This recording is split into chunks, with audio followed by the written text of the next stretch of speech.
Hello friends, welcome to innovative mom. நாம் இன்னைக்கு ஒரு டேஸ்டியான கருணைக்கிழங்கு வறுவல் எப்படி பண்ணுறதுன்னு பார்க்கலாம். இந்த மாதிரி பண்ணிங்கன்னா குழந்தைங்களுக்கு ரொம்ப பிடிக்கும்.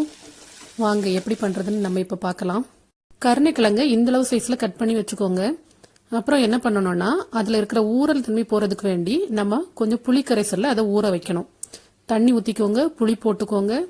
புளியை நல்லா கரைச்சி விட்டுட்டு ஒரு 20 நிமிஷம் ஊற வச்சிடலாம். அதை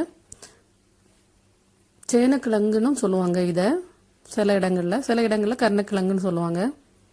அப்புறம் என்ன பண்ணணும்னா, நாம் ஒரு 10 மினிட்ஸ் அதை வேக வைத்து அதை வடிகட்டி எடுத்துக்கலாம். அதுக்கப்புறம் நம்ம தேவையான மசாலா எல்லாம் ஆட் பண்ணிக்கலாம்.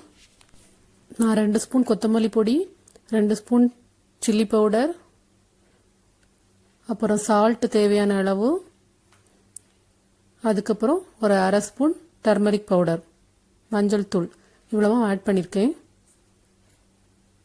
அப்புறம் கொஞ்சம் பெப்பர் தூள் ஆட் பண்ணுறேன்.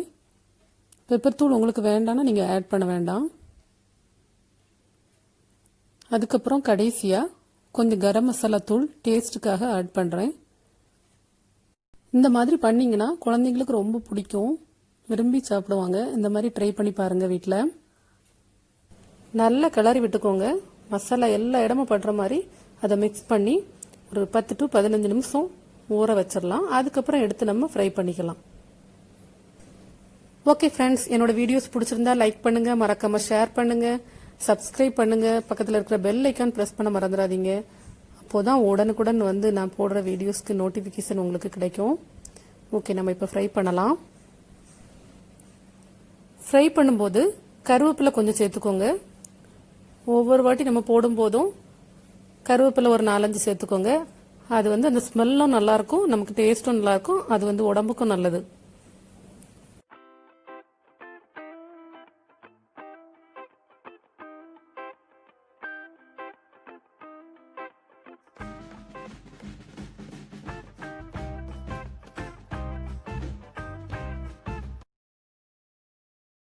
இப்போ கருணைக்கிழங்கு ஃப்ரை ரெடி ஆயிடுச்சு.